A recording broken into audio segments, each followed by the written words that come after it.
We're building a decentralized marketplace for peer-to-peer commerce that allows buyers and sellers, freelancers, to engage safely and securely in online commerce in the Web3 environment.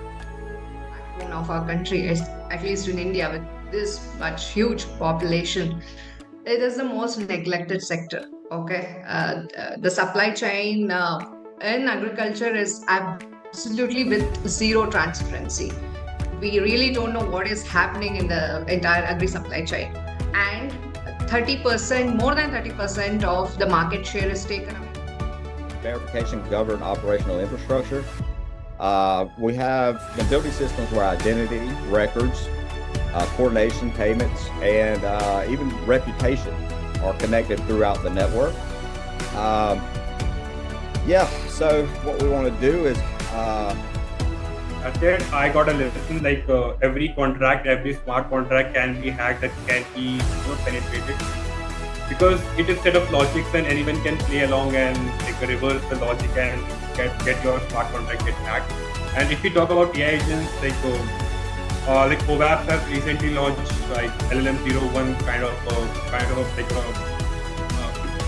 challenges in Web3 education is not because like blockchain and creating smart contracts is too difficult. It's mostly because it's uncertainty and inconsistency.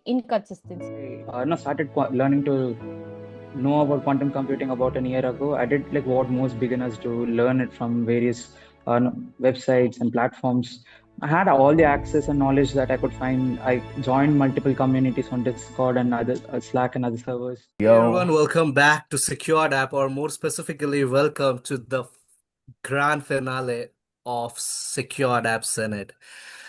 Tonight, I am your host, Kunal Chaudhary, and you can see with me we have some humongous minds of Web3. We will move further with them. But let me just introduce myself. I am Assistant Manager Marketing at SecureDApp. If you are following SecureDApp Senate, you already know what is it. But for those who are new here, let me just tell you, it's a curated panel discussion where we call Web3 innovators, Web3 builders, Web3 experts, and founders to share their view on how the technology is shaping our future. Today is our grand finale, and to make it even bigger, we have, I already told you, the 6 humongous minds from the Web3 ecosystem, all of whom you can see on your screen. We will be joining with one more, but for some circumstances, he's not been able to join right now. So let us move further with the topic. The topic for today's session is the world we are building with Web3. So when we look ahead, we have to ask ourselves, what will our digital world actually look like in 5 years? Because of these tech around us, you will want to listen closely to our panelists for specific insights on this particular thing. A quick reminder for people who are staying till the end, you all will be getting a participation certificate from SecureDApp. And for learners and students, we have a special thing for you. Everyone who engage with the Q&As might stand a chance to get a exclusive SecureDApp's internship. You might get a chance to work with the innovative team of SecureDApp. So let me just welcome the panelist over here. Let me just move further with the first panelist I can see on my screen. So Aaron, how are you, my friend? And if you can just introduce yourself to our lovely piece of audience here. Yes, my name is Aaron Morris. I'm located in the United States. I'm the founder of W3O. We're building a decentralized marketplace for peer-to-peer commerce that allows buyers and sellers, freelancers, to engage safely and securely in online commerce in the Web3 environment. Absolutely. Moving to the second panelist, I have Sushma. So Sushma is the product management director of Scalian. So hi, Sushma, how are you? Hey, hi, Kunal. Nice to see you all.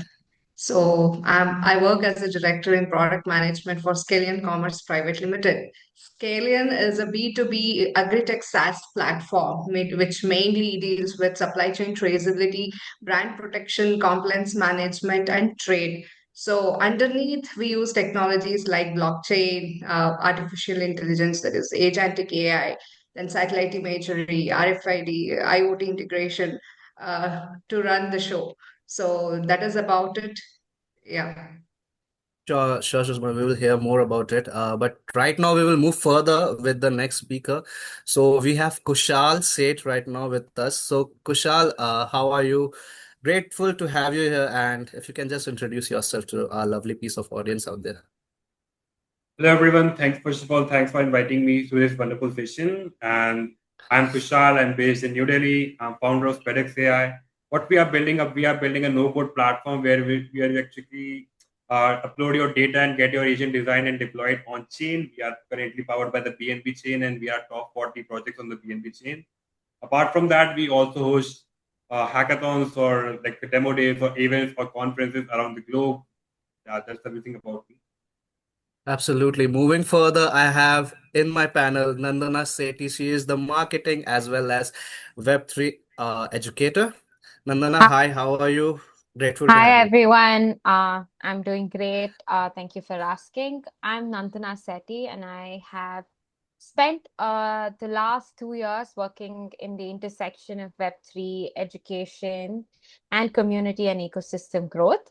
Most recently, I have led an educational initiative called Namaste Arbitrum. It is a pan-India developer education initiative where we partnered with universities, local communities across India to make blockchain accessible. And we've worked with 15 plus partners. We did 17 events in a span of 6 months. And yeah, we had engaged nearly 600 learners, and we have built a grassroots community for Namaste Arbitrum. And yeah, my work has mostly centered around workshops, content, communities, events, and things like that. And I'm excited to share my experience, anything if I've learned from building these programs. And yeah, I'm very um, grateful to be here and yeah, and learn and engage with you guys as well. Thank you for. Absolutely, Nandana. We will talk to you. We will learn more about you.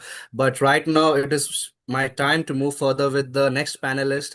I have Lochan Pokali, who is the founder of Quantum Collective India. So, hi, Lochan, how are you doing?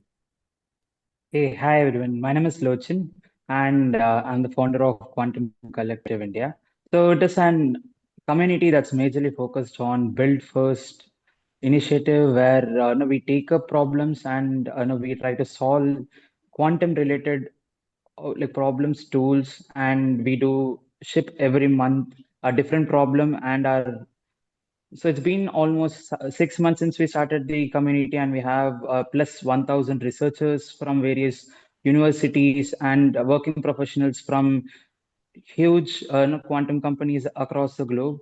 And yeah, so that's pretty much up from.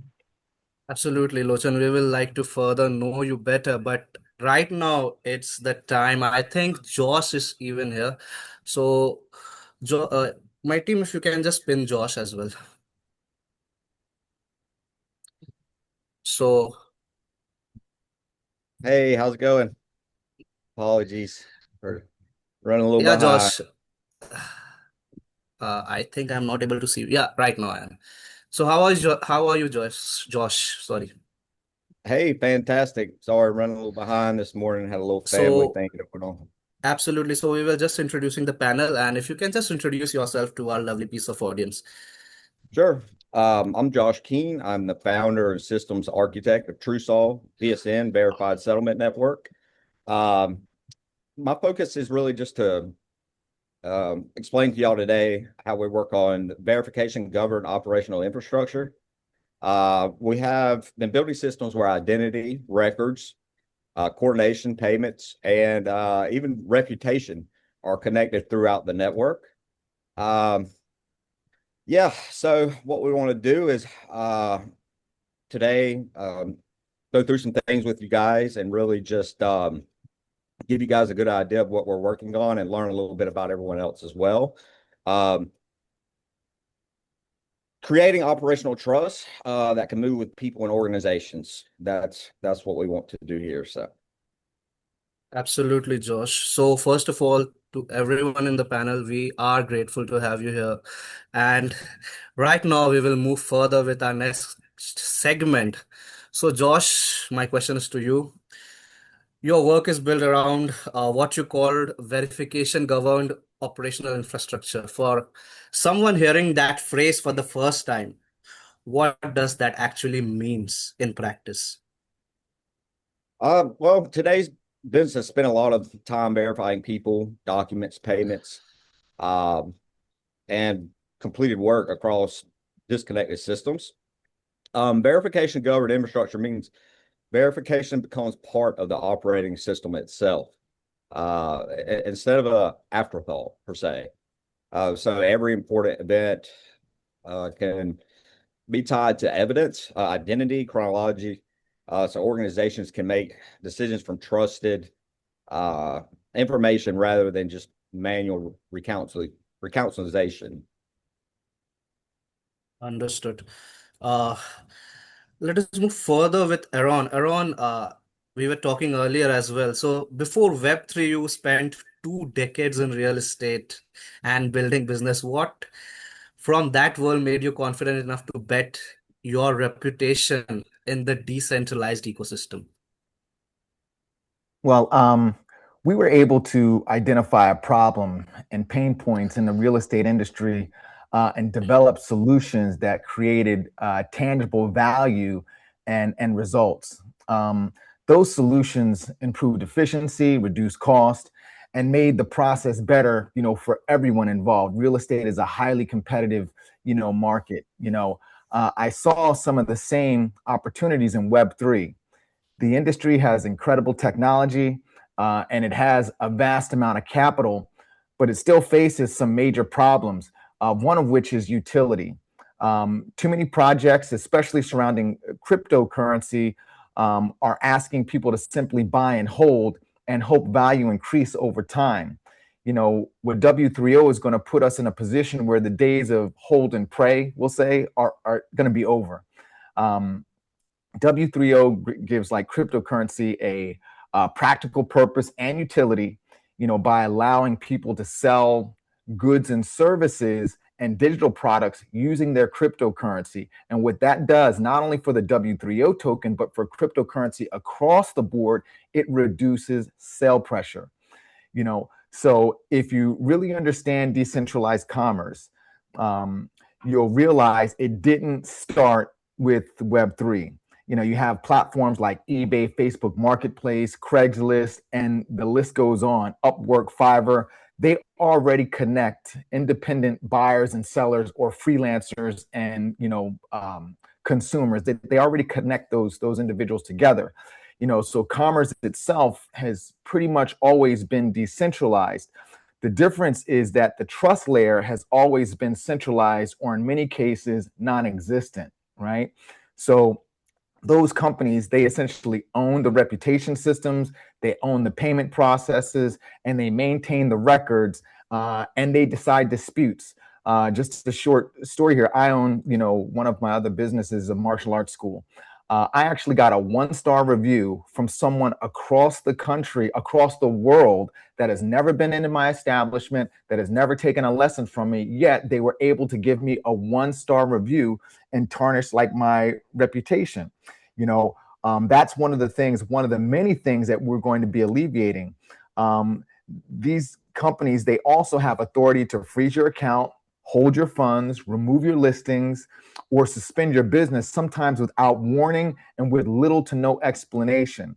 So if you've built your livelihood on one of these platforms, a single decision can significantly impact your business overnight. So Web3 changes that by, providing, immutable records and transactions that are on the blockchain, smart contracts, escrow, decentralized identity for users, and the list goes on. But utility isn't enough. We also need to solve Web3's biggest challenge, which is scam, fraud protection, and the ability for real world, reputation building and Absolutely. so that's one of the things that we're going to try to tackle and conquer with W3O, in addition to employing and deploying agentic AI to help and assist us with this. Got it. Got it. So we will move further with Sushma. Sushma, we have already met in the Bangalore event we did. That's a different thing. So you spent years in identity and access management at RSA Security, then years in enterprise automation at Dell EMC before moving into Web3 product. What form that security background do you apply every day at Scalian that most Web3 product people never had to learn?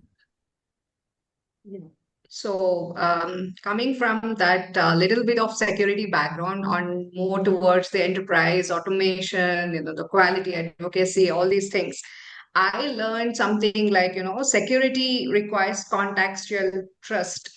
Without trust, when we say we are providing security, it makes no sense. And coming to automation background, it always ignites me to advocate quality, by putting the customers first and try to build easy fail-proof systems. Why? That is because we are into agri-tech space. This is not the place where innovators are sitting. This is not the place where Correct. engineers or highly literate people are dealing with. This is with the most of the people are not even aware of the technology. They're not even aware or have access to use the higher end technologies. So when we have to deal with such sort of customers, right, we essentially have to build very easy to use, at the same time highly secured environment. So these are the main takeaways that I had from my past industry experiences. That first we have to put the customers in place and build the product around them at last, because it doesn't matter what technology, top or the higher bandwidth technology we are using. At last, it has to be used by your customers. So it has to be customer centric. That is the takeaway from my past career experience. Absolutely good to hear that. We will move further with Kushal. Kushal, Spedax AI. Before founding Spedax AI, you built, I think, AI security tooling at Cred Shields. So, what was the biggest security lesson from that particular form of work that carries directly into building AI agents today? To be honest, being from a security background itself, I have built like a kind of a automated smart contract vulnerability detection tool. At that, I got a lesson like every contract, every smart contract can be hacked, that can be penetrated, because it is set of logics and anyone can play along and like reverse the logic and get your smart contract get hacked. And if we talk about AI agents, like OVAPs has recently launched like LLM-01 like a prompt injection security, like a kind of statement in which hackers do a prompt injection and get your agent like a play with the AI agent in order they forget about those set of codes and give you access of everything. And I think what I have learned, every spot contract, every kind of agent can be hacked. You just have to think about that it get hacked, and you should have to build a trust layer around that and build your agent and system in that way. Absolutely. We will move further with Nandana. Nandana, you already mentioned that you have led Namaste Arbitrum, I think 2.0. It was across 15 plus university and community partnership, pulling around 1800 plus registrations. So what was that single biggest reason students dropped off between I signed up and I actually shipped something? I think actually one of the biggest challenges in Web3 education is not because like blockchain and creating smart contracts is too difficult. It's mostly because it's uncertainty and inconsistency. Like a student attends a workshop or an event and maybe gets really excited and interested, and then probably installs a wallet or maybe even opens the documentation. And then suddenly they also see things like testnet, bridges, and all the crazy Web3 vocabulary, and they feel so overwhelmed and they don't know what to do next because it feels really intimidating. And I think we, as people in the industry, it's our duty to really make it as simple and as um, slow as possible for for the students so that they don't get intimidated. I think once somebody is intimidated by technology, they're always going to run far from it. So I think we need to be the ones who simplify and make things as easy and accessible to the community. And one thing I've noticed about students who shipped projects from like absolutely having no knowledge uh, were people who were just basically connected with the community for the longer time. So that support system, I think, makes a huge difference. And I think like motivation doesn't last forever. So um, because people will have their own life, like college assignment, internships, exams, etc. So they don't have the accountability, so it's really easy for them to drop out. So I think community is so much more important, and you can have the best curriculum, but then if somebody feels that they're learning something alone or they're doing something alone, the chances of them finishing it is so much lower.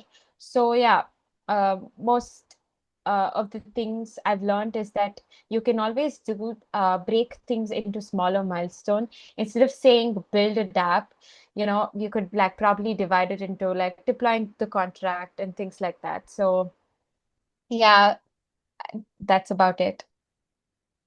Understood, Nandana. So I will move further to Lochan. Lochan, you are the founder of Quantum Collective India. So on the idea that most quantum communities talk instead of build, what made you confident ship monthly together model would actually work for a field that this is technical?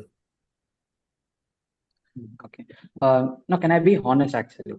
So I didn't start Absolutely. Quantum Collect. Yeah.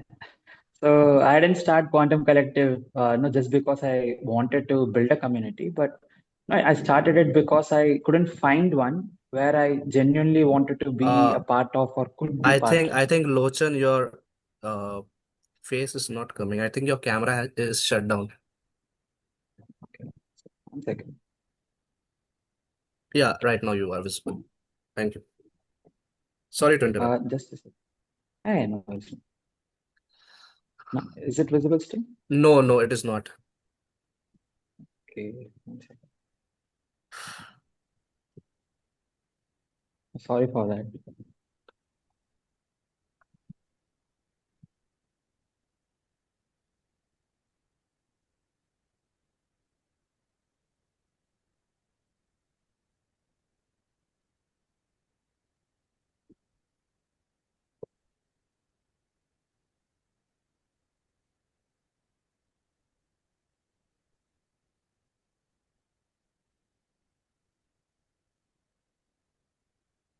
By that time, I think we have got some questions over here. Okay, we will take them section further. Okay. I think Lochan is visible. Yeah, 1 second. Lochan, please continue. Yeah. Okay. As I was saying, I started it because I couldn't find one where I could genuinely be or wanted to be a part of. And that was because I started learning to know about quantum computing about an year ago. I did like what most beginners do, learn it from various websites and platforms. I had all the access and knowledge that I could find. I joined multiple communities on Discord and other Slack and other servers, but it felt more like I was studying next to each other. Every single person within the community was studying next to each other, but not with each other. They were not studying with each other. So that, and then instead of just looking around for where could I find probably the best community that suits for me, I just decided why not just start community for myself. Then that's where the shift happened. Then I decided to open start the community on my own, and then shared it across all the platforms I was part of, all the groups I was part of, builder groups, communities. And then finally, once I had like around 100 people on my community, I decided, fine, okay, let me go ahead and make it into an official thing. And then I decided then learning alone is not enough. Majority of the communities, all they do is discuss about papers, write research papers and stuff, and that is not enough. Getting to happens. And when it comes to the question where how can people actually build something in something this technical, that's where I have bought in a thing where bought in a feature or an option where there is various degrees of difficulty within the project. A project requires people from all various background of understanding of technicality. A beginner can probably write documentation, or probably they can write visualization scripts. So these are like the beginner tasks which they can work on. And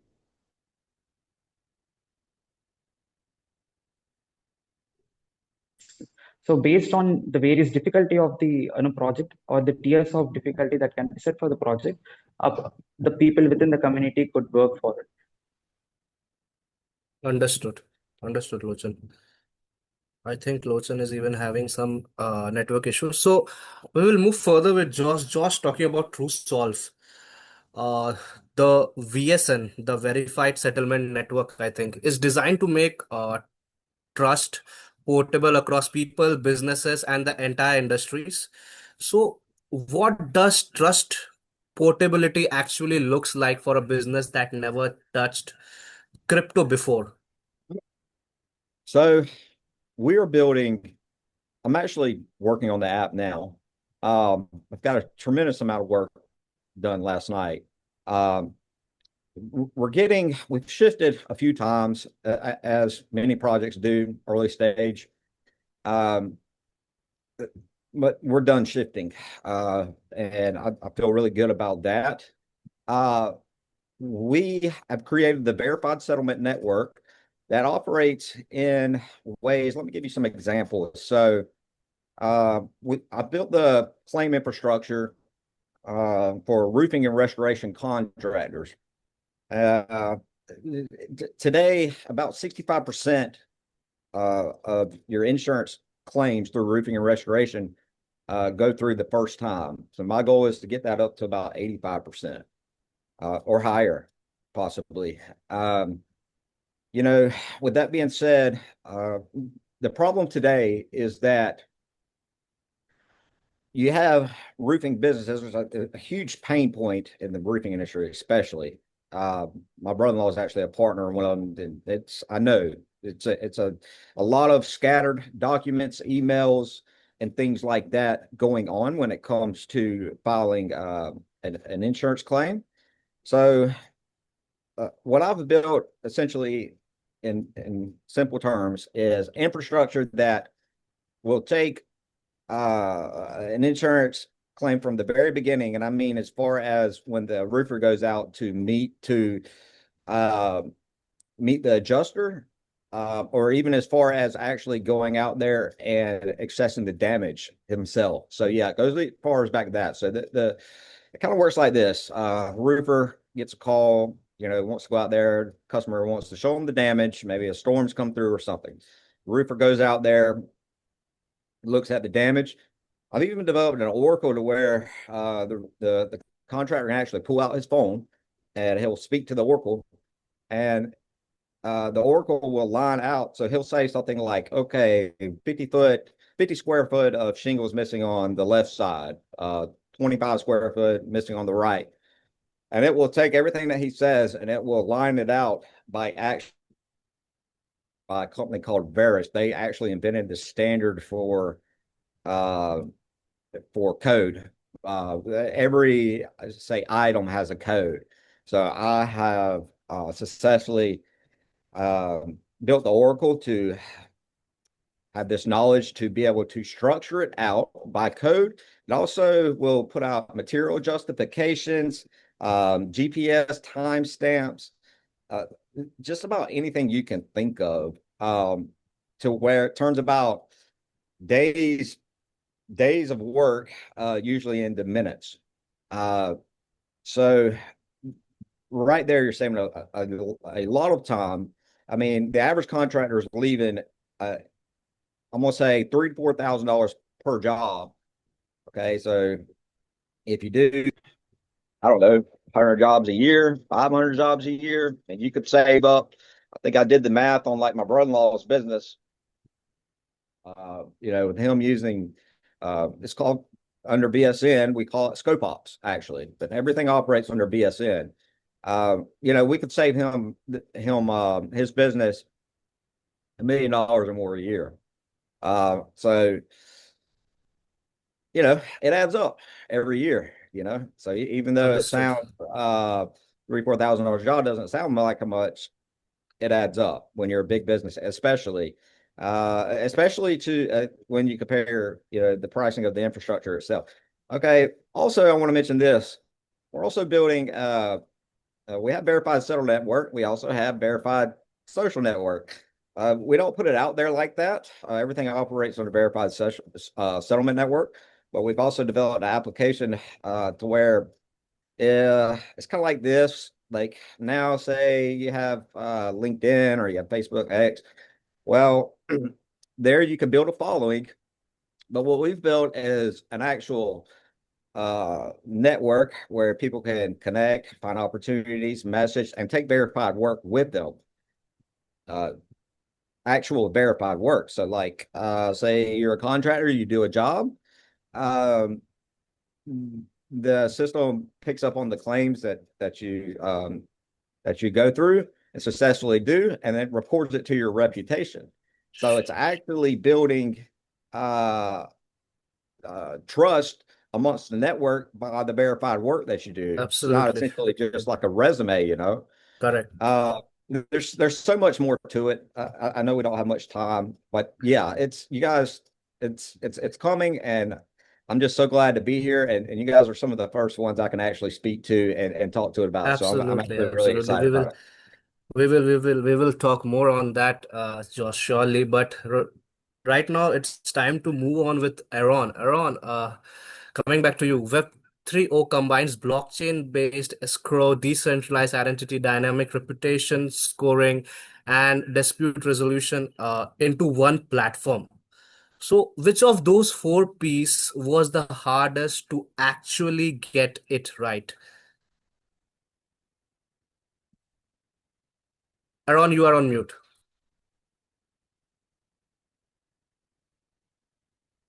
Honestly, they were all relatively challenging because they all depend on one another. The reputation system is only as good as the transaction data behind it, and the escrow is only effective as the proof that it's given. So even with today's technology, the outcomes are only as good as the data and information that's provided to the system, right? So one of the biggest engineering challenges was designing a validation model. So we intentionally separated the validation, into two different layers, right? So we have off-chain and on-chain. So our AI for off-chain, our AI evaluates, context. It's checking listings for prohibited items, duplicate content, fraud signals, missing information, and other risk factors that blockchains simply aren't designed to understand, things like product description, images, shipping documents, or whether the service was completed satisfactorily for the customer. On the on-chain side, we keep the smart contracts deliberately, simple and easy. It only verifies like objective facts. So are the buyer and seller's wallets correct? Does the payment match the agreed terms? Was valid proof submitted before the deadline? Did the buyer approve delivery? Did the release period expire, or did arbitration provide the final decision? So all of these things, those elements are things that the on-chain blockchain smart contract programmatically, we can easily implement those things, into our verification process. So the contract doesn't decide whether an image looks authentic or whether the freelancer did a good job. It verifies the signature, it verifies the deadline, it verifies the cryptocurrency proofs and other types of things to establish those outcomes, right? So for physical goods, the proof may be an Oracle verified delivered receipt, right? For digital assets, it could be ownership metadata or a cryptographic footprint. For freelance work, it could be milestone completion. So that's going to be one of our lowest MVPs to, introduce our freelance piece. So that is going to be one of the things for freelancers, just to determine whether or not you completed certain milestones. So different transactions require different forms of proof, but the contract always validates objective evidence rather than subjective like opinions, if that makes sense. So if there's a dispute, the evidence always stays off chain while the decentralized arbitrators review it. Once a consensus is reached, the smart contract automatically disputes the escrowed funds and updates the participant's reputation, right? So that's how we're actually, developing the reputation real time. And it's something that you can, over time, with good transactions, your reputation could increase. But one bad transaction doesn't completely destroy your reputation either. And your reputation is based on your behavior real time, right? So someone that has not transacted with you doesn't have the ability to tarnish your reputation just because they don't like you, for an example, right? And I used this before, and I'm sure there's several other businesses that are in the same category as me. You get reviews online from people for which you've never done business with, and you have no recourse to make that correction, or there's so much friction involved, a lot of people just give up. And those are things like that, especially in competitive marketplaces, that could make or break your business. So we take that type of stuff. It's a trustless system. I don't have to trust you. You don't have to trust me. The blockchain, AI, and the DAO will make sure that we're both doing exactly what we're supposed to be doing. So in simple terms, the AI evaluates content while the smart contract verifies the proof and moves the money. That separation keeps the blockchain efficient, secure, and focused on what it does best. So that's what we're building at W3O. Absolutely, Arun. Understood. So coming back to Sushma. Sushma, you already mentioned that Scalian is using blockchain, satellite imagery, agentic AI to make agricultural trade predictable, profitable, and provable. So which those of three took the most convincing for farmers and traders to actually trust? So just to give a background, though we call agriculture as the backbone of our country, at least in India, with this much huge population, it is the most neglected sector. Okay, the supply chain in agriculture is absolutely with zero transparency. We really don't know what is happening in the entire agri supply chain. And 30%, more than 30% of the market share is taken away by the counterfeit agri products. So this is directly resulting in, first thing is the financial losses to agri companies and also our farmers. And then one more thing is, because of the counterfeit products, there is a lot of trust issues among the customers as well, because the end product is going to be not of a good quality. In order to bring a transparency in the system, as I said, predictable, profitable, and provable, how are we achieving it? The predictability is coming through satellite imagery, the IoT sensors, which will give the data to the hands of the farmers or the agri companies who are investing on that, which will build the first level of human trust, because they are seeing what they're doing, right? What is that they're feeding to the soil? What is the health of the plant? What is the soil nutrient? And what is the water level? Everything is tracked from day one till the post harvest time. So that data is going to give or establish the first human trust.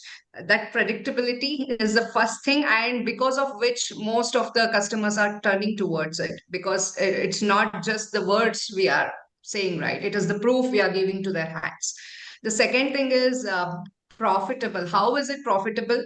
When you follow the process right in a right way and everything is in place, obviously at least 90% of the time you are going to get the right fruits to your hands. That is the first thing. If you don't follow the process, if you don't have the standard operating procedures in place, you don't have the compliance in place, but you're expecting everything to work as you wish, that is not going to happen. So to make it more profitable, we again have technology in place. That is, we have agentic AIs, which will give them timely messages, advisories, also suggestions like where to sell, at what time they should sell so that they get more profit, what is the ideal market. So this is one more thing, and provable is the most difficult thing because most of them don't understand technology. They don't understand Correct. the cryptographic algorithms, or when I say, we are using blockchain, they may not use. So one thing that is grabbing more customers towards the platform is the predictability, because we are showing the living proof and putting into the customers' hands, and we are making them believe that I'm not just believing, we are proving that it is provable. So we are using blockchain in place. So that is somewhat getting the trust into the system. So now they're confident on the blockchain. They know most of the customers who are using the platform, they know that it is a tamper-free environment. It is immutable, place where the data is not edited or can be controlled in a certain way, and they have complete control over the data what they're feeding to the system.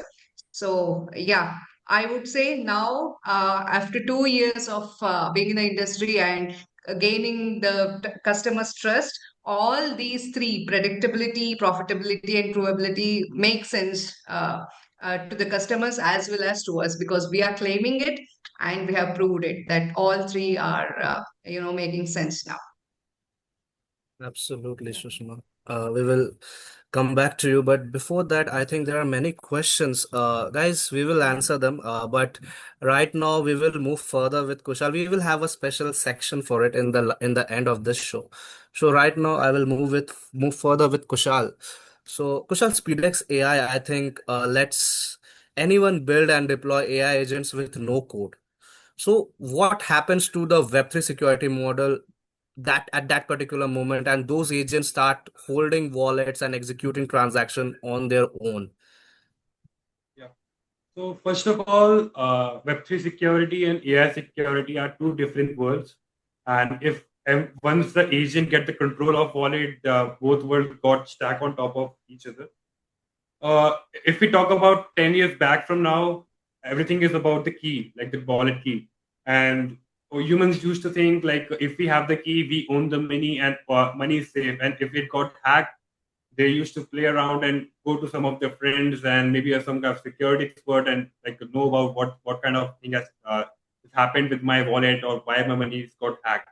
In today's world, everything is most of the thing is managed by AI, and if I can communicate with your AI agent and play it around with, I just don't want your key. I just reverse engineer it and get your key by itself. But if it's not about time, it's not about time zone and what part of in world. I just chat with your agent, get the key, and hack your money anytime. So what we are doing at Spedax, we have incorporated a decentralized like a database in which is directly linked to your wallet, and once your wallet get connected, then only AI will interact with your knowledge bases. And if I talk about the current trends, the trends have shifted narratively from like protecting the key towards limiting the power. Nowadays, wallet is not everything about the security. We have to add extra security layer and some kind of checkpoint before we allow the wallet to or Correct. kind of AI agents to interact. The kind of like we might for a like bigger transaction, we can tell the agent to ask me first. If I approve, then only it can transact the transaction. and if I can limit some kind of session key or like a temporary key which expires like radically or like periodically, and so the like a hacker if trying to hack my wallet or kind of AI agent, so he has to kind of like a hack in some fraction of a second or like a millisecond in order to hack my agent. So that I think that is might like will be helpful if we want to get AI agent to transact in any. Very rightly said, Kushal. Very rightly said. Moving further with Nandana. Nandana, again on the same thing, Namaste Arbitrum. So you grew that particular community to hundreds of thousands of organic impressions without a very large budget. So what was that one piece of playbook most Web3 education programs get wrong in your perspective? I think Nandana, you are on mute. Sorry about that. I don't know what No people worries. get wrong, but one thing that happens a lot of times is that we celebrate or like be really obsessed with this vanity metrics, registrations, followers, and impressions. Sometimes we don't really think about like, hey, how has a specific thing added value? So, or like if this is meant for somebody who's new to Web3, does it teach them something? Is it easy to understand? So I think to think about educational content, at least, I think a much healthier way to think about it is to think more about how does this add value? How does it, uh, you know, um, create impact? How is it useful? And then for us, organic growth happened because we were not trying to go viral. We were pretty like a very small account for over 6 months, and then we've consistently gained the community that we have today. And another thing was consistency. Like it's more like we posted really regularly. We made sure that we were having the same amount of quality also. And yeah, and I think together, you creating value to the person consuming the content as well as you being consistent with it does compound over time. So yeah, and always a much like a niche things would be to collaborate with people. Um, that would really work well, in my opinion. Absolutely. We should note this point. Moving further with Lochan. Lochan, you are currently building your own post-quantum cryptography project. So what's the most surprising thing you have learned building it that you didn't expect you will be going to come across? Understood. So the biggest surprise was not technical at all.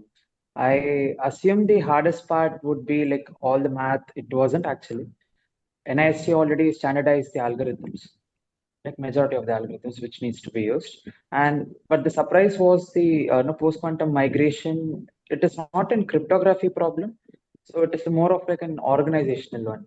So what I mean by that is like a cryptography is not just in one server waiting like in a particular server. Instead, it is there across everywhere. It is there in APIs, and it has your certificates. It's in your cloud. It's in your databases, legacy systems. So I just didn't want to believe that. I wanted to measure it actually to see how to what extent it is true. So I built a scanner and ran it across 60 plus Indian fintech endpoints, and zero of them had hybrid post quantum on their direct origins. Like on the certificates, it's 100% classical, and not one had started in like any of the migrations in regards of it. But migration is not just about math anymore, it's about visibility and good coordination within the security, infrastructure, and compliance teams. So before asking like how do we replace the systems, we need to ask a way like how do we even help organizations to see what they have. So that led me to build Secure. So it's the platform that helps organizations to see their cryptographic landscape and prepare for a structured migration. So that is Understood, Lochan, something. understood. That's really nice and interesting to hear that. Coming back to Josh, talking about FH protocol, how does that fit into the bigger picture of verifiable infrastructure and digital identity that you are building towards? Okay, yeah, good question. FH protocol is the architectural uh, foundation underneath the broader platform itself. That's kind of where everything started. You can get more information this on our X at FH protocol. You can find a lot of information there. We put a lot out daily. It defines how operational events are recorded, verified, and coordinated in a deterministic way. VSN becomes one implementation. Um, it's of those ideas. It's focused on professional identity, settlement, and operational coordination.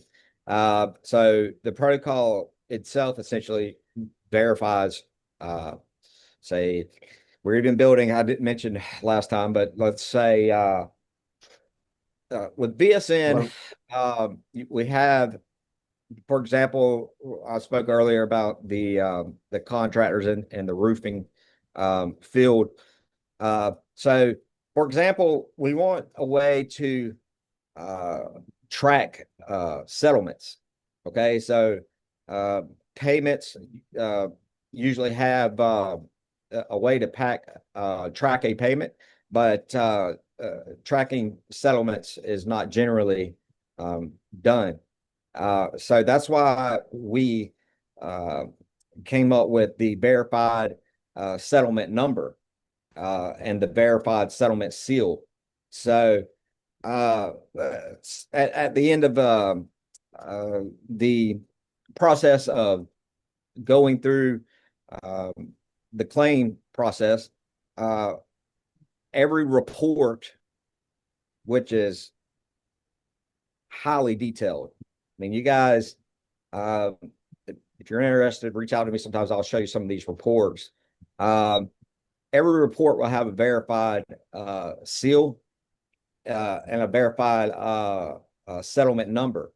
So it's a way for example, I was supposed to meet with Verisk July 17th, and they are a $30 billion company. I'm meeting with their head of partnerships to discuss these things. So I'm actually preparing for that. So I'm glad that you guys bring up these questions. It's very good questions.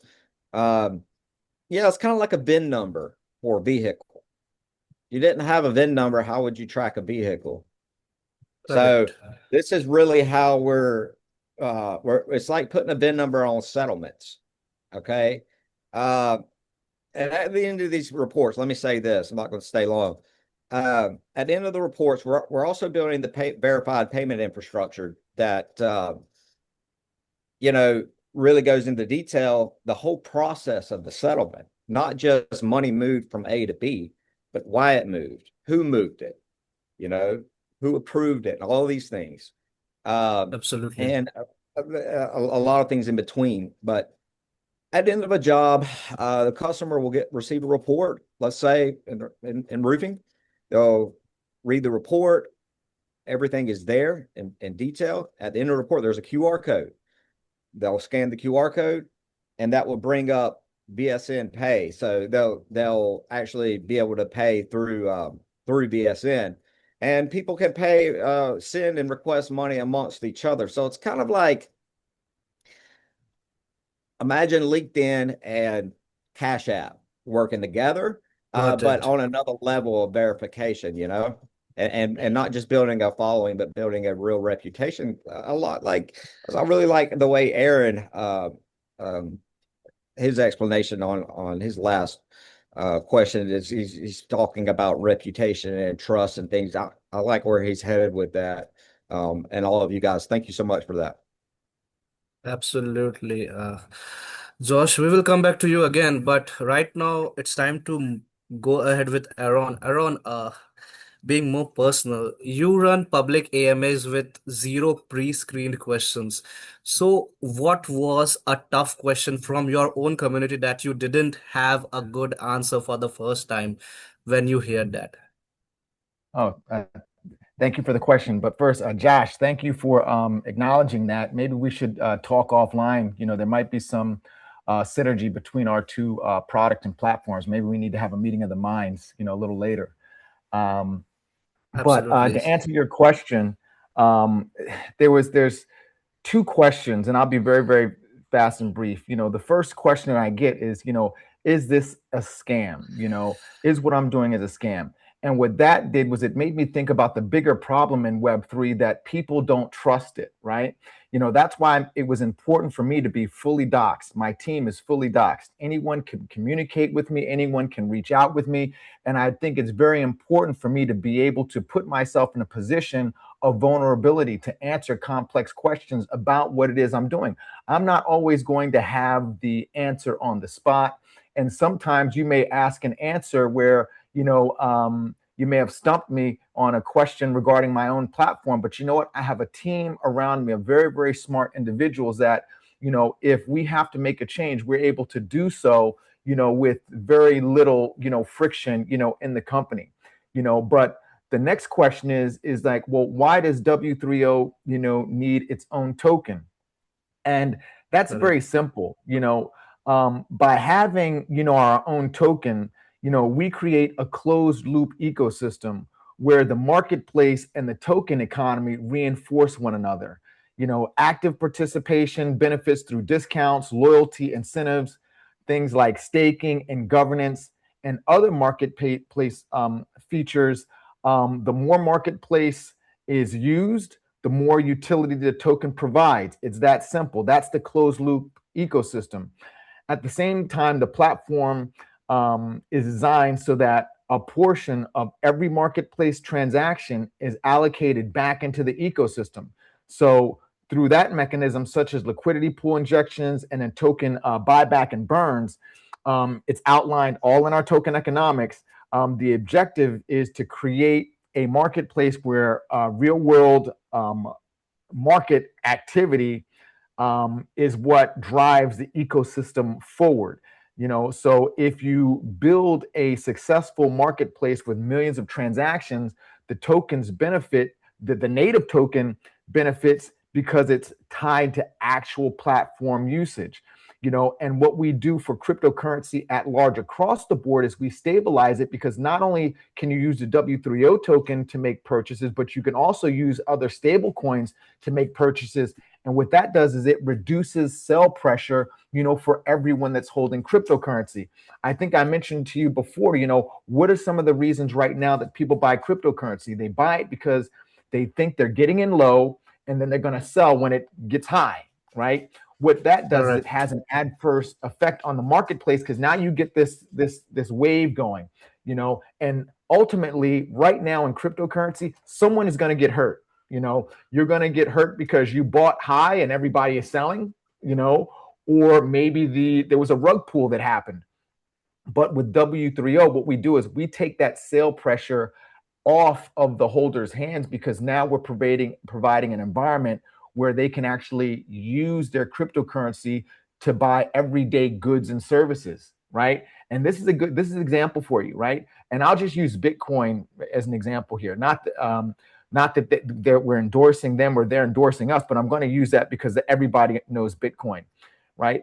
Now I'm able to offer my product or service at a discount because I believe that Bitcoin in the future is going to increase in value. So what I'm able to do is offer a service. If somebody pays me in cash, we'll say it'll be $100. If you pay me in Bitcoin, it'll be $75, because I believe in the future, Bitcoin is going to increase in value. So what I'm able to do now is provide a better service and better price, for my consumers, because I'm using cryptocurrency, so W3O, one of the things that we're doing is not only we're bringing utility, but we're also stabilizing cryptocurrency at large across the board for everyone. Understood, Aaron. That was a really brief answer from you. Moving further with Sushma. Sushma, Scalian traceability of work touches over 7 million farmers. So most of whom will never say the word blockchain or never understand the word blockchain. So what does successful adoptions look like for a user who doesn't know and doesn't need to know what's running underneath the product? Sushma, I think you are on mute. So the adoption rate is increasing because the way we have built the system is very simple. It is simple to use. They don't need to know what is a cryptographic algorithm is. They need not have to know what is a blockchain is. All they need to do is just register and scan the QR code, and you are done. You will be able to, find the counterfeit products just by scanning the QRs. So it is that simplified. That is the reason why the adoption is more. And, they need not even have to know. That is the second point. And why they have to trust it? It is because what we are feeding is not some random data. It is verified data. And more they are going to use the platform and get their verification done, their digital reputation is going to increase, which in turn helps them in get the compliance done. In case if they want to get the microfinance from the bank, it will really help them. So this is the way the platform adoption is increasing.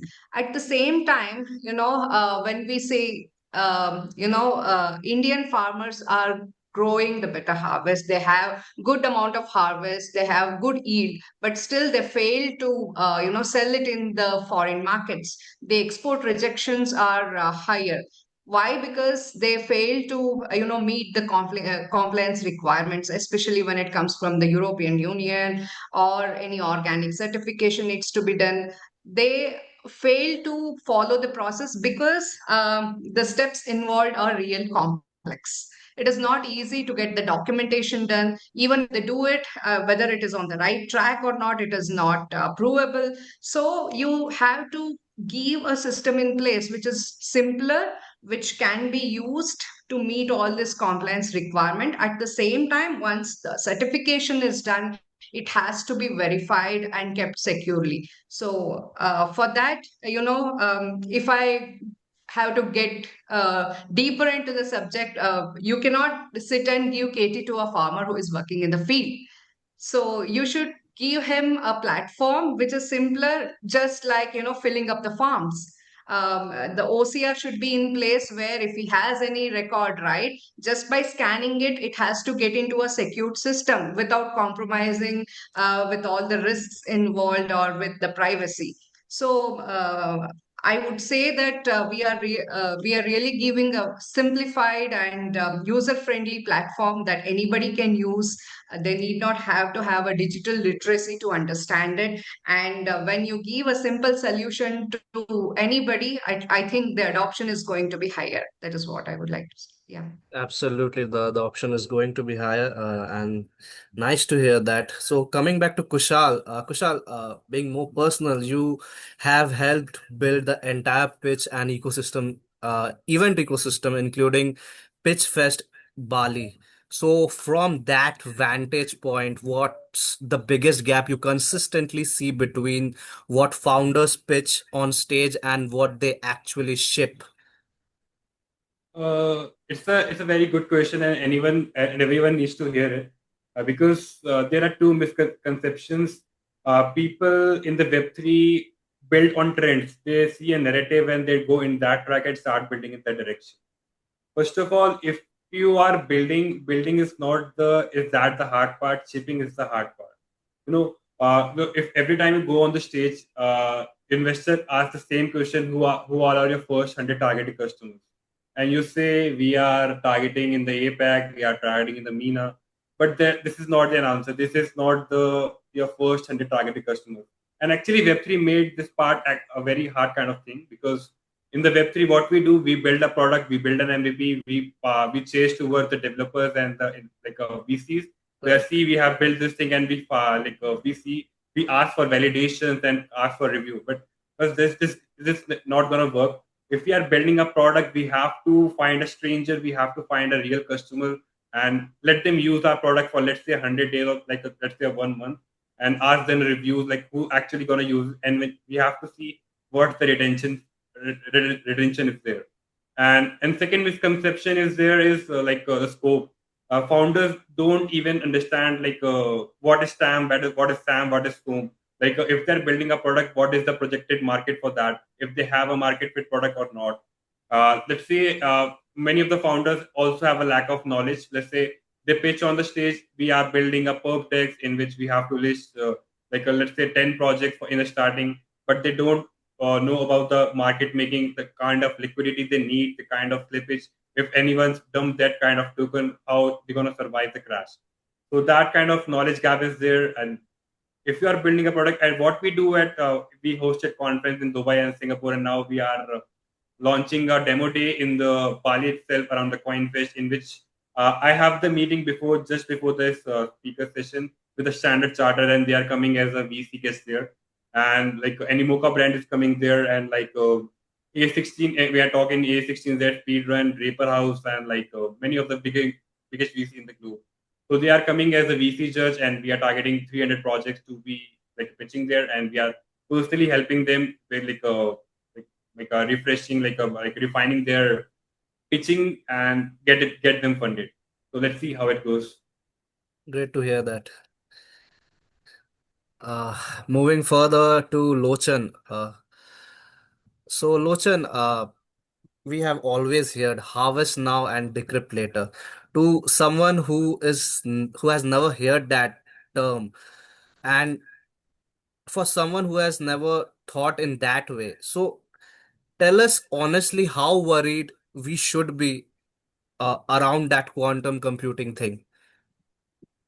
I mean, that's a really important question to be answered now. Okay. Yeah. So people, they assume that the danger starts when we have powerful quantum computers.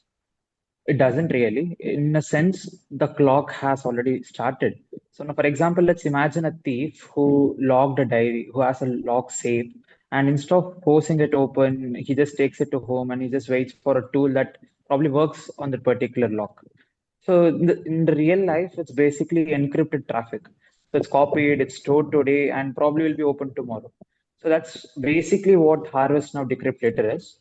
And to be precise about how worried you need to be, because it's easy to overstate this, it's a predictive risk. Not no, there's no proof, not proof anyone's intercepting you right now. It becomes a rational bet for an attacker if your data is something that matters in 10 years. If your data is just some old memes or some basic chat, nobody actually cares about that. Medical records, KYC, defense, or intellectual property. So those are the kind of data that is worth storing now and reading later. So should you be concerned? Yes, but panicked? I don't think so. We already have standardized post-quantum algorithms. The challenge is just that migrating a large organization takes years. I mean, you cannot move thousands of systems overnight, right? So since we are on Web3 panel, I would say that we all know that Web3 runs on cryptography. So there isn't a reason to fear it. It's more of a reason that you need to trust that we can build today that can still hold tomorrow. So quantum computing won't create the need to migrate. It kind of shows who didn't migrate on time. So I would say, yeah. Coming back to Josh. So Josh, as a system architect, where do you draw the line between a system that's secure on paper and the one that actually holds up against how real users and real attackers behave? A very good question. Thank you. Real systems are used by tired people, distracted people, sometimes malicious people. Good architecture assumes mistakes will happen. Security isn't just encryption or permissions. It is designing systems that remain trustworthy. When users believe unpredictability, that's why we separate deterministic system states from AI reasonings, keeping verification independent from reputation. and avoid making trust claims that evidence cannot support. Um, it's a huge thing right now, ladies and gentlemen. I think we all know that. Um, thank goodness we have SecureDApp and other businesses out there that can bring us and unite us all together to be able to express what we're working on, show what we're working on, and just everyone giving their inputs on these things. Also have been working on, it's actually done, but I have a system that it's somewhat of a demo, I guess you could call it, but it shows how we turn AI inputs into structured, verifiable records. And it's not showcased much now. I think I've been real busy amongst working the network and things like that and trying to get this app ready. But I think that I'm going to spend a bit more time bringing that out because everybody seems to be on that right now, you know? Especially when you're looking at working in systems of high compliance and governance systems, you know, banks and things like that. Um, you know, we also have financial operations in TruSolve. It's on our website. You can check it out. We've also built a defense operation. I'm in talks with a guy, you guys probably know of him. He runs Onyx Global. His name's Nathan. He's on LinkedIn. Me and him are in discussions now. You know, trying to find a way that we can work together. I'm really interested in what they're doing over there, and Nevada and Carson City, the capital over there. I think they're actually working with the local government, and so I actually spoke with him some yesterday. So we're trying to find some time to get together and discuss how we can implement our verification systems in with what those guys are doing. They've actually built real infrastructure products, guys. You should check it out if you get a chance. But yeah, there's a lot to be said about what's secure on paper versus secure in practice. You know, it's a huge market if you're brave enough to get in here and really put yourself on the line and build something that lasts and that helps the system stay honest. So yeah, I appreciate that. Absolutely, Josh. Moving further with Aaron. Aaron, W3O is building legitimate peer-to-peer commerce in a space whose history includes things like Silk Road. So, how do you build trust in that kind of territory? Um, the reality is, you know, wallet to wallet commerce, it never disappeared, right? Every day you have tens of thousands of people directly, you know, using cryptocurrency for legitimate, you know, goods and services. You know, the problem is that many of those transactions happen with no protection, right? Today, you know, two strangers can essentially exchange cryptocurrency, and if something goes wrong, there's often no escrow, no reputation system, no dispute process, and little recourse, you know, to protect anyone. In many ways, it feels like the Wild West. That's what transacting in Web3, when you're talking about cryptocurrency and wallet to wallet, it's like the Wild West out there. And that's scary for someone that knows nothing. For us being, consider ourselves experts in Web3, but even for us, it's a little bit uneasy sometimes to do wallet to wallet transactions with people that you don't even know, you know? So how can we expect, you know, mainstream adoption if people don't feel protected? The average person shouldn't have to worry about losing money because they sent funds, you know, to the wrong wallet address, made a simple mistake, paid the wrong network fee, selected the wrong blockchain, or simply fell victim to like a scam. You know, one small mistake could mean like your funds are gone forever and there's absolutely no recourse for it. So for all these great minds and all this technology and all this money, for us not to have a layer of security, that protects like individuals from losing funds, to me is mind-boggling. I can go to my bank right now and my funds are secured. I make a transaction on my credit card, and maybe it was fraud, maybe my card was stolen. I pick up the phone and call my bank. Guess what? They freeze my bank. They freeze my card. They issue me, another card, and I don't lose out on any money. In Web3, it's not like that. You make a mistake, and your money is gone. There was a couple of months ago, someone did something swapping out some cryptocurrency and he lost tens of millions of dollars. How is that possible? How is it possible in today's technological, world, that someone could make a simple mistake in transaction or swapping a token, for another one and lose tens of millions of dollars? That would be equivalent to me, saying that, hey, I want to swap out my USD for euros, and because I miscalculated something, I lost all my money. That to me is like, insane. So at W3O, we believe that privacy and decentralization should not come at the expense of security, period. That's why we've built like smart contract escrow, Understood. a decentralized reputation, system, AI-powered fraud screening. So we have these agentic AI agents that are looking at fraud screening, and a decentralized dispute resolution, which means that, guess what? If there is a dispute, we're going to crowdsource that through investigation. Like there's essentially going to be like the holders that have the bigger holders with the W3O token, they're going to be the ones to help and assist with dispute resolution in addition to the AI. So you're not going to be left out there, naked, So our goal is to make transacting with strangers feel as safe as possible. I've also, I'll also give you a glimpse really quick into where we're heading. W3O isn't just building like a marketplace. We're building a trust infrastructure for like decentralized commerce, right?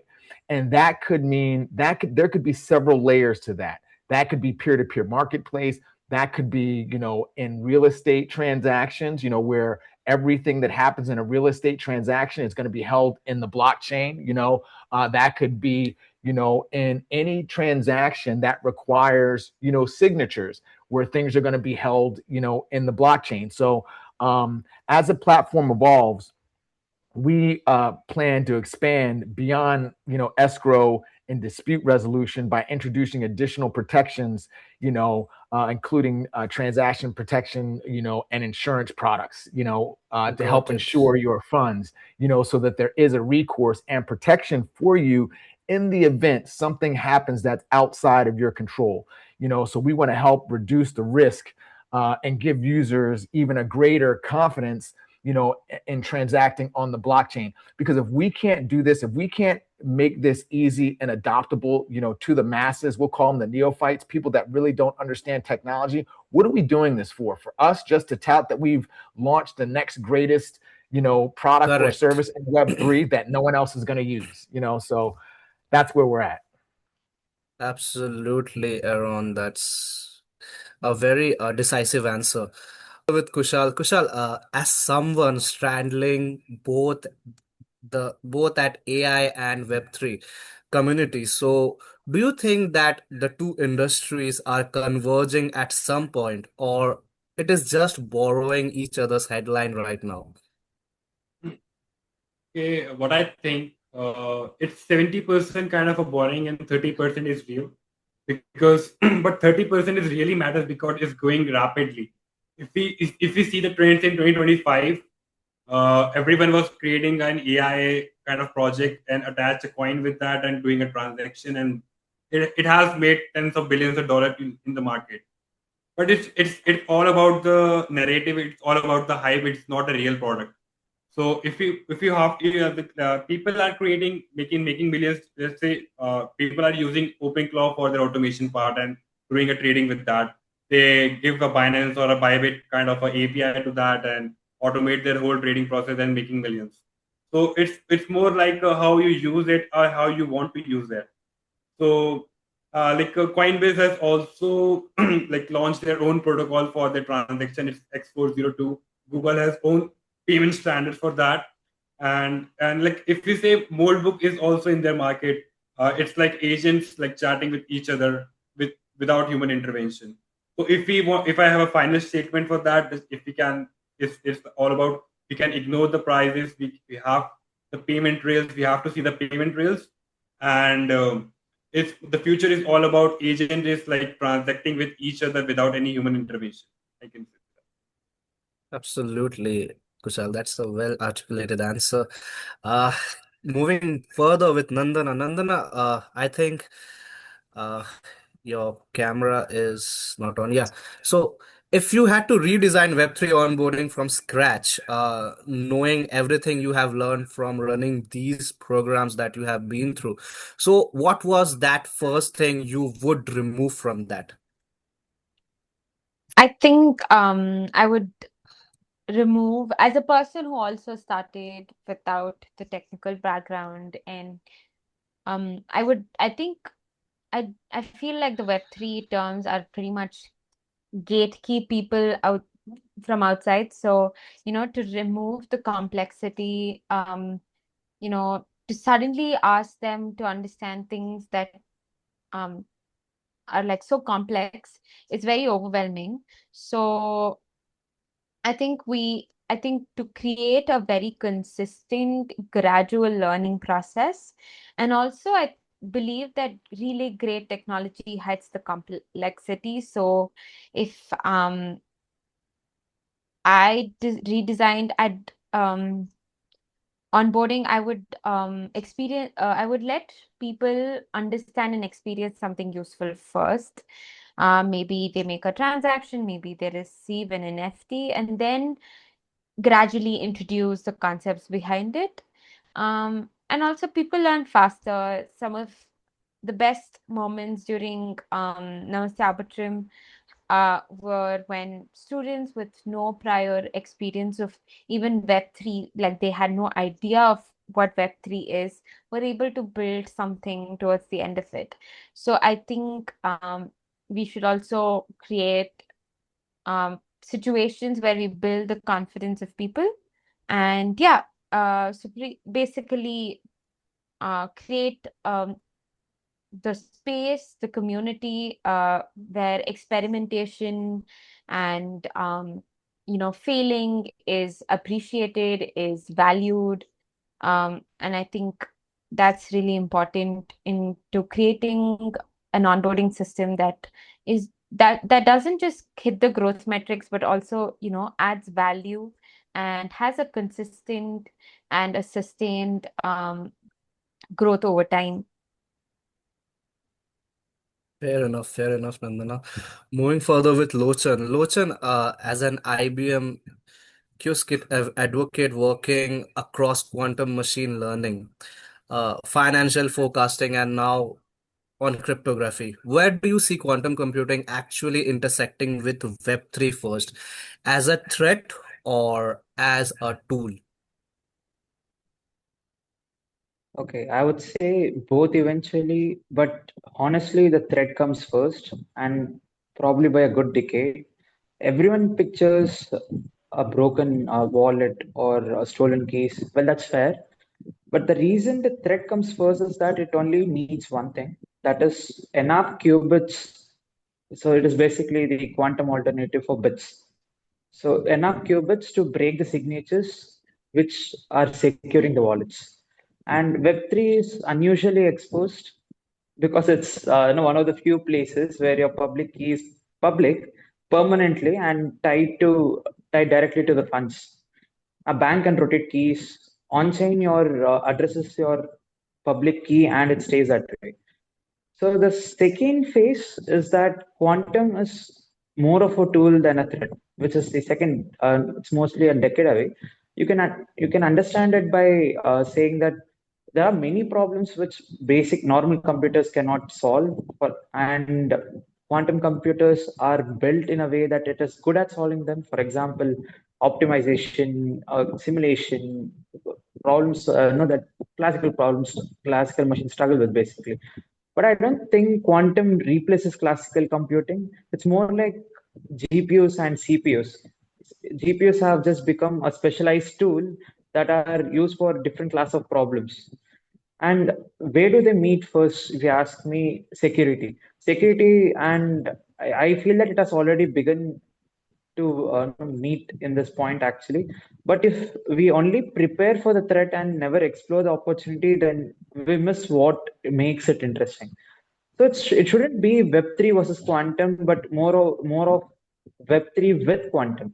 And it is our job to build securely from the start itself to keep it safe. Very rightly said, Lochan. Moving further with Josh. Josh, if verification governed infrastructure works the way you intended, so what's the first industry outside crypto, obviously, where people will actually notice the difference, the change that we are talking about? Thank you. Insurance and restoration, roofing and restoration, HVAC. I'm building the HVAC infrastructure now. I spent an incredibly amount of time on scope ops. That's the beautiful thing here is that, yeah, we operate in real world businesses. VSN essentially is the idea is to have VSN track not just one particular field or idea. It's to track essentially any sort of economic activity. So yeah, that's the biggest thing here, guys, is you guys should look into it. I mean, you have things today that can track payments, but payments and settlements are not the same. There is a significant difference. It's kind of like this. Let's give an example like a credit card. Okay.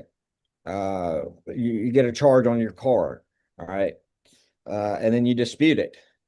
When you call the credit card company to discuss that, they don't carry the weight of information and verification that a settlement should. Okay. So it's like, yeah, you made the payment from A to B. Okay. But they don't have the actual verification details behind it. So you can argue all day about things, but the biggest thing about TruSolve and VSN is that, and I want to try to, you guys hear me pausing and stuff like this because it's important that I explain this in a way that people understand. Correct. We have a lot of smart people here, so I'm sure you guys catch on really quickly to what I'm saying, but it's important to me because we only get opportunities like this every so often. And SecureDApp was kind enough, and they've worked real hard getting us here. So I'm trying to make sure I word this correctly so you guys understand what the value and what we're really doing here. But yeah, that was a very good example with a credit card. I mean, I had a thing with a credit card company here a while back where me and my family went out of town. We paid for a hotel. It was already paid for, but then they said it wasn't in the system. So I ended up paying twice for it. Well, I disputed it, of course. And yeah, it's always the same thing, there's nothing behind it, like they'll say, okay, well, this was approved. Yeah, well, I didn't approve that. Who approved it? Or whatever, there's like so many things in between payment and settlement that needs to happen. I mean, it's really it can change the game. It really can. And I don't know how in the world I came up with this and to apply it in such a way, but I couldn't believe it. It's like Aaron say, he couldn't believe, certain situation with things. And, I think that's something we all find as we develop as entrepreneurs and founders is that, once we get so deep into it, we start thinking, man, how did this happen? Why hasn't this existed? It's kind of one of those type things, But yeah, I mean, imagine a world where, like the example of the credit card company. You call and it's not trying to figure out so much. It's like, here's the evidence, you know, and it can be trusted. It's the same input, same output. Everything is deterministic. So, uh, yeah. Sorry, I carried on too much there, but we're all over the place. Honestly, we have a little bit everywhere: roofing, restoration, finance, HVAC. We're that's the beautiful thing about this infrastructure is you could and trust solutions as well as there's not a business in the world or agency or anything that doesn't rely on trust as its backbone. If you can't trust a business, why would you do business with them? You know, if you can't trust someone, why would you? There's no such thing as a handshake anymore.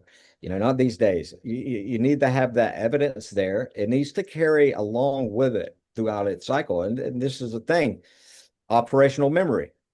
You know, in the network, that contractor does a job 10 years down the road, all of a sudden, a customer wants to sue them because, I don't know, maybe they did concrete work or whatever. Roofing didn't hold up like it was supposed to 10 years down the road. Or they're going to say, well, this didn't work and you used this and you didn't use this and all this.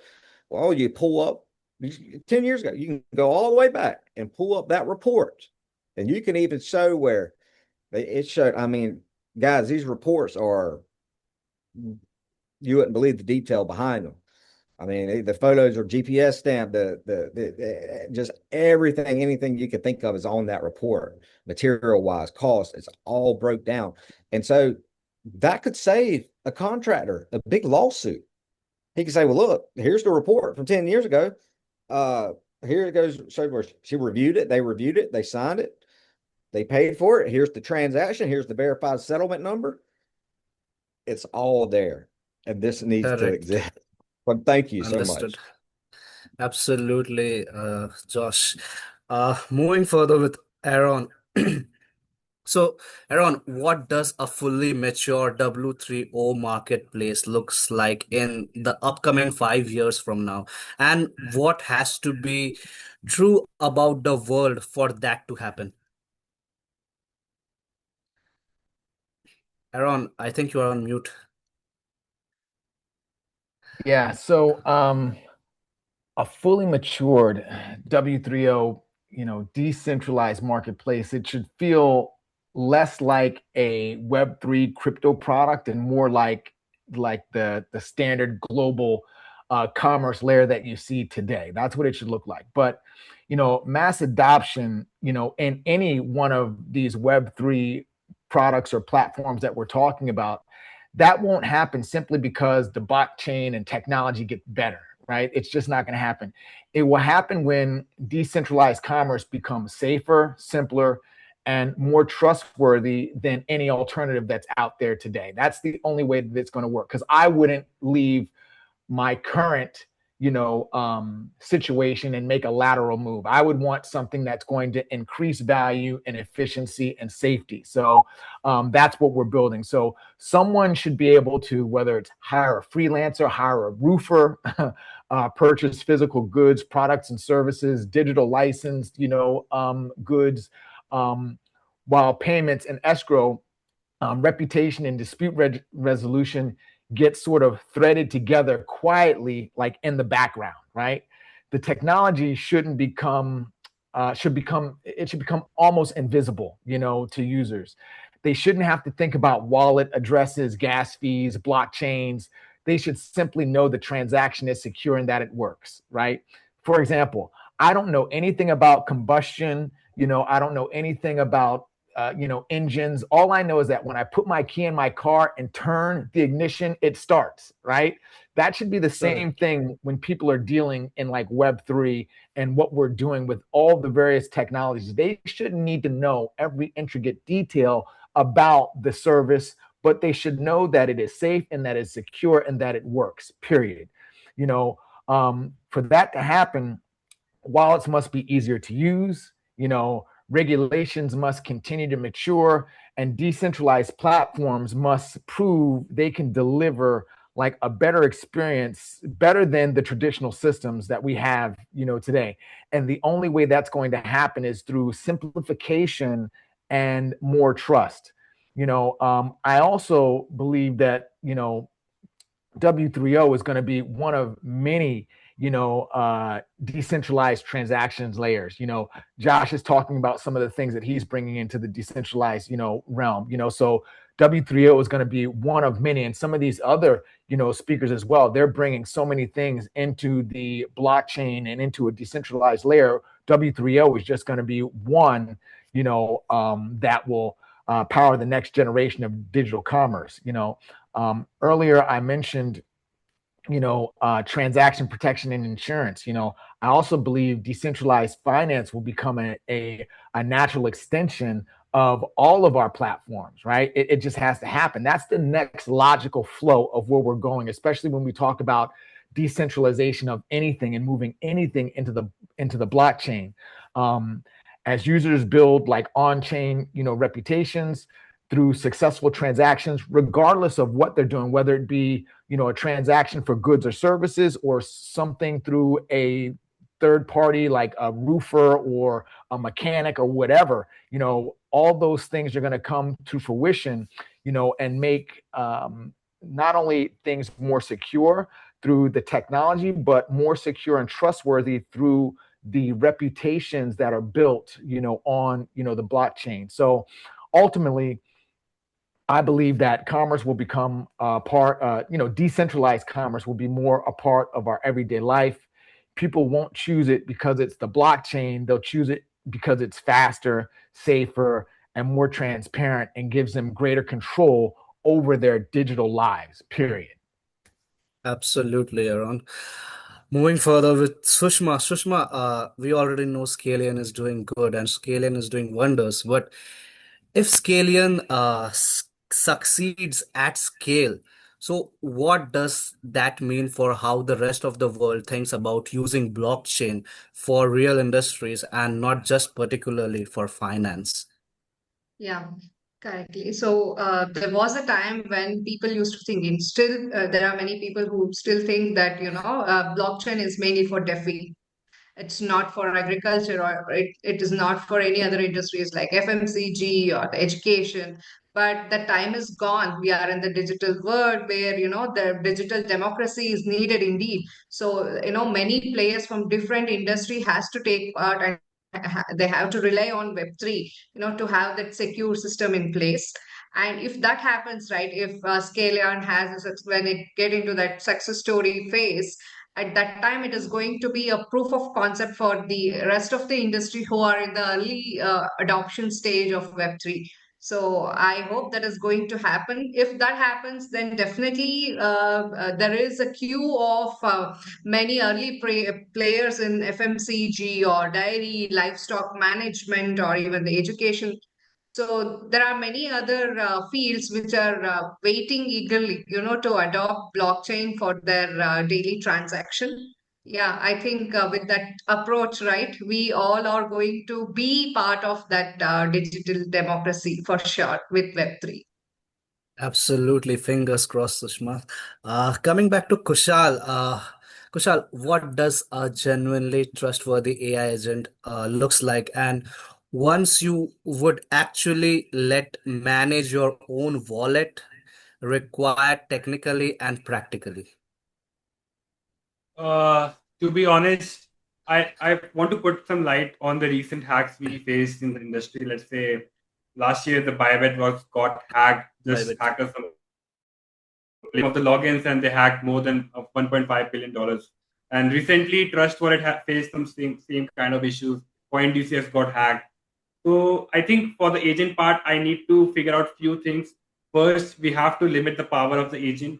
Let's say we have to put some like a spending limitations, or kind of keys he can touch, or some kind of a places he can, kind of a session key, or the keys which will be exhausting over time. Secondly, I want to do, let's say we can limit, we can put the record that cannot be faked. Every decision the agent makes, every transaction agents do, we can track each and every one of them. And we thirdly, we can we can add a control check before every transaction. Let's say we put up some set of rules before every transaction. If agent give any kind of decision, it cross check with the set of rules, and after that it will perform any kind of transaction. And last, I think there should be a shutdown button. Let's see if my agent is communicating with my wallet.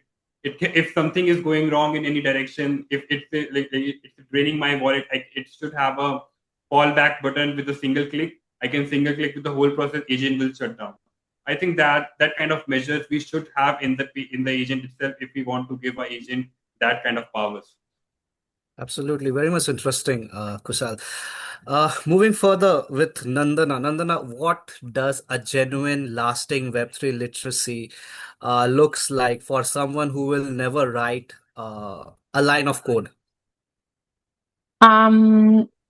So yeah, so once we think of Web3 literacy, we think of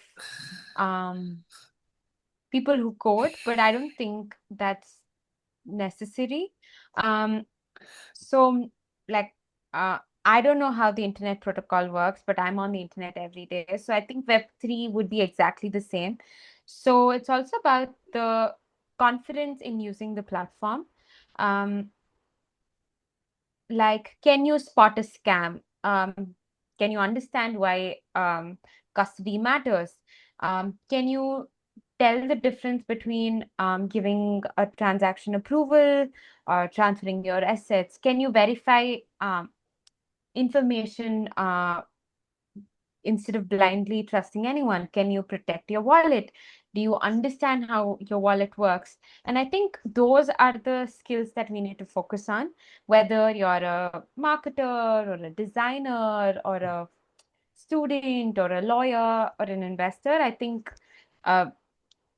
literacy in this scenario means understanding ownership and you know, for the first time, people can use and own digital assets, and that's a huge shift. And even if someone never writes a line of code, understanding digital ownership is very important. And I think for the success of Web3 and the crypto space is in creating like millions and millions of people who know Solidity, but it's about people who can stay informed, can use the platform or the tech that people build confidently and in a right way.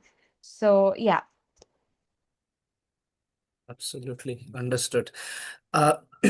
Moving further with Lochan, Lochan, if a Web3 team came to you tomorrow asking where to start on a quantum readiness, so what's that very thing you would tell them at that particular moment? Okay. No, my honest answer would be don't don't start by changing your cryptography, but by understanding it first. So the first question wouldn't be which post-quantum algorithm you should be using. It's actually whether if you know where your cryptography is living across all your stack. So your cryptography could exist at any point, and even if one of them is vulnerable to the attacker, that will be more than enough for them to break the public-facing cryptography. So that those are RSA and ECC. So the symmetric algorithms are comparatively safer. They are only weakened by Grover search, but still, the public-facing ones are the ones that need to be looked into. And in India, this isn't hypothetical. So PCI DSS, so they are the government body that asked for a cryptographic inventory last year. And even SEBI, it expects no, and cryptographic inventory now, right now actually.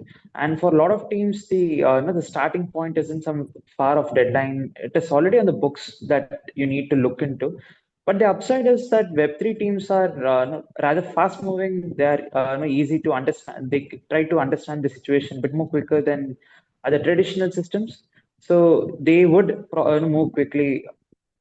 Then it becomes a situation where they need to be reactive. Quantum readiness is not more of an project that you can just start one day. It's more of it's a capability that you build over time.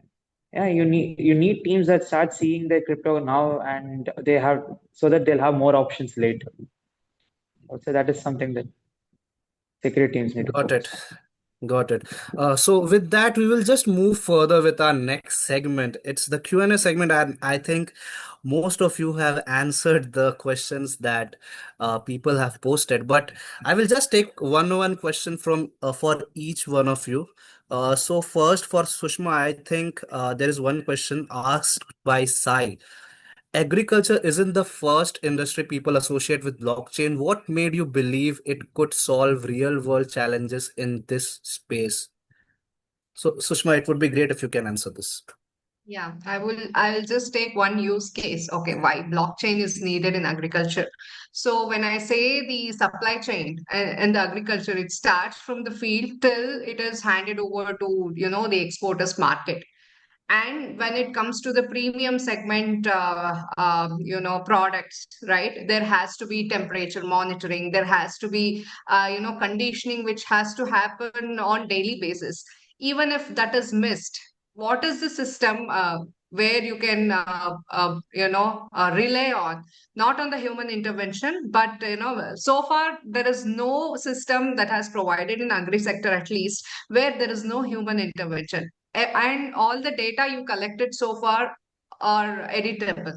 And the people, I shouldn't say this, but we have to move towards zero trust and zero trust system where we need not have to rely on people. That is the biggest motivation behind applying blockchain for supply chain, agri supply chain mainly.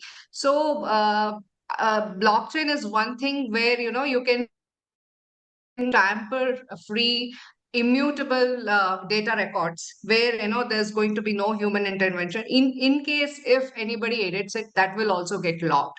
So that is the transparency that we can achieve through blockchain, and it is highly needed for agri supply chain because it is entirely broken. And if you want to see agri space to be profitable, you have to bring strict system in place which is going to trace and track every step that is happening in the supply chain. So I think that answers the question. A blockchain is the technology which is more reliable and which provide verified data. So we are relying on blockchain to achieve transparency and traceability. Absolutely, Sushma, we can understand that. Next question, I think, is for Josh. It's from Natasha Khan. So, Josh, she's asking that if the protocol becomes an implementation detail rather than the product itself, where does VSN establish its root of trust, and how does that trust propagate through in identity, computation, governance, and verification while remaining the transparency or transparent to the user? Yeah, that's a good question. Josh, if you can just answer this. Josh, you're on mute. Yeah, let me see if I can pull that up. I missed a few things you said there. I just want to make sure I answer if correct. I shall repeat it. Yeah, if you don't Yeah, mind. so Natasha is asking if the protocol becomes an implementation detail rather than the product itself, where does the VSN establish its root of trust, and how does that trust propagate through identity, computation, governance, and verification while remaining transparent to the users? I think it applies to everything. I mean, the thing as far as remaining transparent, the system is going to speak for itself. The protocol is going to speak for itself. The reports will speak for themselves. The deterministic state of the reports and verifications, the verified work, all that will be verified beyond doubt. So. Does that answer the question? I think you did. So, yeah, we want to be across. I think I answered that right. I had just a hard bit of a few things to understand, but for the most part, I believe that answers the question. Yeah, FH protocol and VSN is going to apply across the board. And like I say, the verification systems within are deterministic states. So I spent a lot of time doing that. There is a big difference in that. All the work that we've done, this is not just something you look at in the UI is showing you a verified state. No, there are there's a lot of time I've spent on this project amongst and it's amazing, guys, ladies and gentlemen, how far we've come because we've even got a community impact, a group, where like right now I'm working with Children's Cancer Cause for September for Children's Cancer Month. And I speak with the director over there in Washington on the regular, and we're trying to help kids with cancer, man. It's a terrible, terrible thing. And I spoke with her here about a week ago, and she was just so grateful, and I was grateful that she allows us to do this. So that's another way we want to impact outside of technology and outside of making money and everything else. TruSolve wants to bring real impact to real lives. Outside of that, my stepmother has actually just passed away about a month. Well, that's about a month and a half ago. And she was my stepmother for 37 years. And my dad is just lost now. And it's a real sad thing. And I just cannot imagine, children having cancer and a family going through that. So we actually have a fund for that as well. It's on the blockchain. That's a great initiative. Yeah. Thank you so much. Thank you. That's a great initiative, Josh. Moving further with Kushal. Kushal, one question from Chirag Solanki. As AI and Web3 continue to converge, what do you think is the biggest technical challenge still holding this ecosystem back? Okay. Okay, for that, you have to understand the blockchain technology first, because blockchain is far more ahead of the meme coins and the coin and the trading part of it. Blockchain itself is a technology that builds a trust layer on top of everything, on top of Web2. You can have the transparency, you can have the decentralization, you can track anything you want. So I think that kind of question, if you embed it with AI, if we talk about the Web2, where like these traditional LLMs like Gemini, GPTs, and Google, and like Claude, they are just stacking your data and putting them into the models, and every month they came up with a new model. And we guys are the unpaid interns for them, and we guys only feeding them the data. And if we integrate blockchain with that, we just cut off that friction. If it's directly communicating with the blockchain, so it only have the required information. We are not getting it the actual information. So what I can say is the lack of knowledge still people have. People are I saw many of the Web3 projects are using Web2 AIs currently, and they don't understand the after effects of those kind of technologies. They just want their work to be done, but they don't understand what they are feeding into those AIs. So if they understand truly what decentralization and transparency means, so I think that issue can be solved easily. Absolutely. I think there is one question for Nandana. Nandana, should users even know they are using blockchain, or should it become completely invisible? It's asked by Tanushri.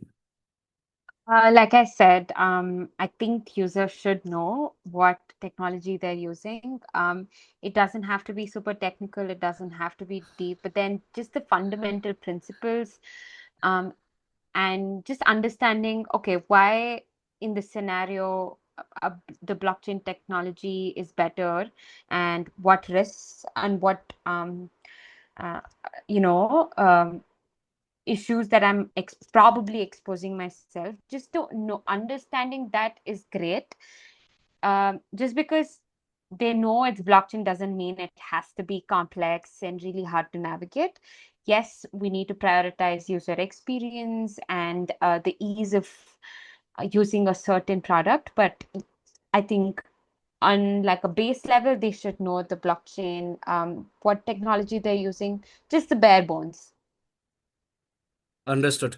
The last question we will take up here is from Natasha Khan. I think, Aaron, you have already answered, but for our people out there, she's asking, Aaron, every trust architecture ultimately depends on a root of trust. If smart contracts are inherently fallible, what does just a second, what does W3O established its ultimate root of trust.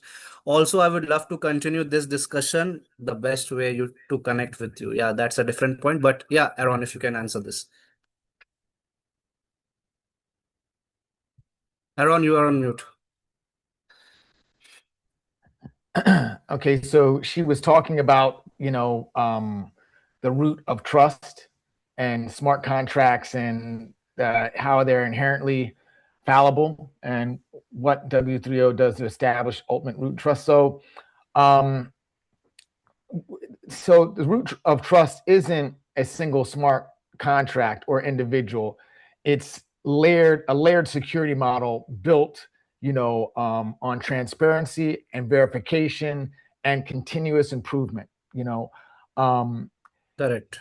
That's like the only way, and that's the simplest question, the simplest answer that I can give. And that's going to be like a sliding scale also, because as technology increases, you have people that are trying to exploit it. So you have to continually stay ahead of that trend or those individuals. So, when you talk about, a trust architecture, that is something that is going to have to continually evolve over time. It's something that can't stay stagnant. So that trust layer is going to have to continually evolve. And that's for us on the tech side, to do that. And it should always be transparent to the end user, and for it to be transparent for the end user, we have to put in place, when we're talking about things being verifiable on the blockchain, that information also has to be easily accessible by the consumer, right? So that they can look at those proofs, so they can look at that verification. So, in short, that is my answer. It's a layered security model, built on transparency, verification, and continuous improvement, but it also has to be validatable by the end user, the consumer, easily through some type of interface, that we can establish to make it all those things easily viewable and easily verifiable. Because let's face it, we can program. There's a lot of smart, programmers out there. We can write code to do anything we want it to do. Anything. It's just that the things that you don't think of that someone has thought of, that's where the exploit comes in. So that is my answer in short. Absolutely, Aaron. Very nicely answered. We'll take the last question for Lochan. Lochan, there is one question from Tanushree, I think. If quantum computers breaks today's encryption, what happens to crypto wallets and digital assets? Okay. So in actuality, it's not everything. It's not every single encryption that's at risk again. So it's symmetric encryption that will be, and hashing that will get weakened.